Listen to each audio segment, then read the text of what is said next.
ये सब दोगलापन है और भाई तू नौकरी ढूंढ, तुझसे नहीं हो पाएगा।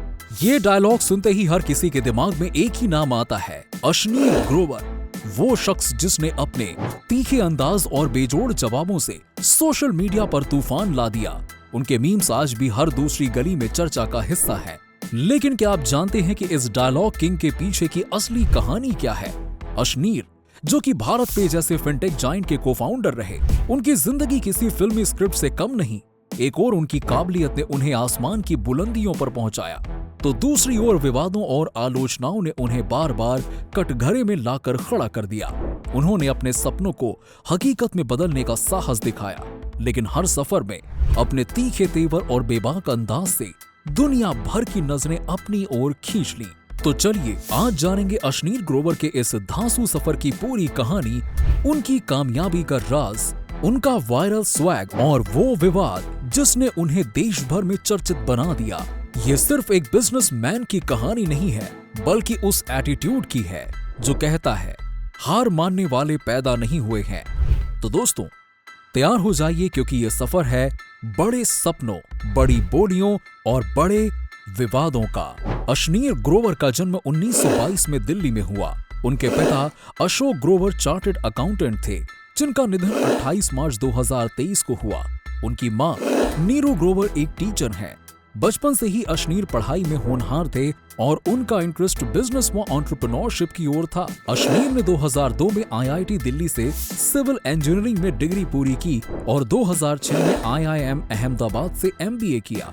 उनके करियर की शुरुआत 2006 में कोटक इन्वेस्टमेंट बैंकिंग में वाइस प्रेसिडेंट के रूप में हुई, जहां उन्होंने फाइनेंस की गहरी समझ विकसित की। साल 2013 में उन्होंने अमेरिकन एक्सप्रेस ज्वाइन किया और 2015 में ग्रोफर्स को, जो कि अब ब्लिंकिट के नाम से जानी जाती है, ग्रोफर्स के वो चीफ फाइनेंशियल ऑफिसर बने। 2017 में उन्होंने पीसी ज्वेलर्स में हेड ऑफ न्यू बिजनेस के रूप में भी काम किया। 2018 में अश्नीर ग्रोवर ने अपने दो पार्टनर्स शाश्वत नकरानी और भाविक कोलाडिया के साथ मिलकर भारत पे की शुरुआत की। भारत पे एक फिनटेक कंपनी है जो कि छोटे व्यापारियों और किराना स्टोर ओनर्स को इंडिया में यूपीआई के जरिए ऑफलाइन पेमेंट्स लेने की सुविधा प्रोवाइड करती है, और ये सब कुछ बिल्कुल फ्री था। जब अश्नीर ने भारत पे शुरू किया, उनकी वाइफ माधुरी जैन ग्रोवर ने एचआर और फाइनेंस को हैंडल करते हुए कंपनी की इंटरनल ऑपरेशंस में मदद की। 2021 में भारत पे ने सेंट्रम के साथ मिलकर एक banking venture unity small finance bank शुरू किया, जो उनकी फाइनेंशियल सर्विसेज की ऑफरिंग को और डाइवर्सिफाई करता है। उसी साल अश्नीर को शार्क टैंक इंडिया के पहले जज के रूप में चुना गया और ये शो एंटरप्रेन्योर्स को अपने बिजनेस आइडियाज पिच करने का मौका देता है और इन्वेस्टर्स को उनमें इन्वेस्ट करने के लिए कन्विंस करता है। Shark tank India. लेकिन अब यहाँ एक और सबसे बड़ा, या फिर कह सकते हैं सबसे खतरनाक ट्विस्ट आता है। 2018 में शुरू हुई भारत पे ने फिनटेक इंडस्ट्री में अपनी पहचान बनाई और जनवरी 2022 तक उसका वैल्यूएशन 30,000 करोड़ रुपए तक पहुंच गया। लेकिन एक ऑडियो क्लिप वायरल होने के बाद अश्नीर ग्रोवर विवादों में आ गए, जहां उन्हें बैंक कर्मचारी को गाली देते हुए सुना गया। इसके बाद बोर्ड ने उन पर और उनकी पत्नी माधुरी जैन पर फंड्स के गलत इस्तेमाल करने का आरोप लगाया। इस विवाद के चलते अश्नीर ने रिजाइन कर दिया और माधुरी को भी कंपनी से अलग कर दिया गया। नवंबर 2022 में अश्नीर ने अपनी ऑटोबायोग्राफी दोगलापन लॉन्च की, जिसमें उन्होंने अपनी जिंदगी के हाइज और लोज बताए। दिसंबर 2022 में उन्होंने टीवीएफ पिक्चर सीजन 2 में गेस्ट अपीयरेंस दी और मई 2023 में रोडीज 19 के प्रोमो में नजर आए। अश्नीर अपनी पत्नी माधुरी और बच्चों बेटा अभी और बेटी मन्नत के साथ समय बिताना पसंद करते हैं।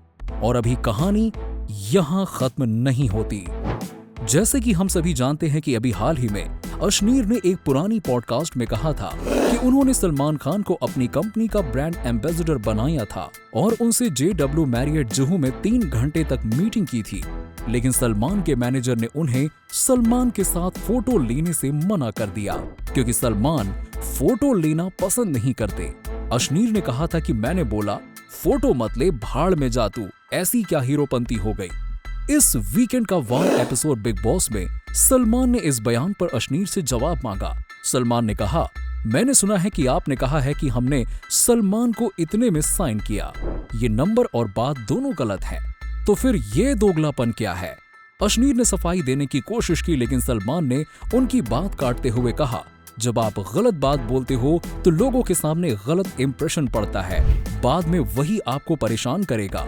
सलमान ने यह भी कहा कि उन्हें अश्नीर का नाम भी नहीं पता था, लेकिन वीडियो देखकर शक्ल याद आ गई। अब अश्नीर ग्रोवर के बारे में कुछ और जानते हैं। अश्नीर ग्रोवर का घर दिल्ली के पॉश इलाके पंचशील पार्क में स्थित है, जिसकी कीमत करीबन 30 करोड़ रुपए है। 8000 वर्ग फुट में फैले इस घर में 8 कमरे, शानदार इंटीरियर और एक इन हाउस बार है। उनका कार कलेक्शन भी बेहद खास है, जिसमें पोर्शे कैमन, मर्सिडीज मेबैच और अन्य लग्जरी गाड़ियां शामिल हैं। अश्नीर की नेटवर्थ करीबन 21,300 करोड़ रुपए है। वैसे दोस्तों, कुछ भी हो, अश्नीर का सफर इंस्पायर करता है कि हर मुश्किल के बाद नई ऊंचाइयां हासिल की जा सकती हैं। आपका क्या कहना है? कमेंट करके जरूर बताएं।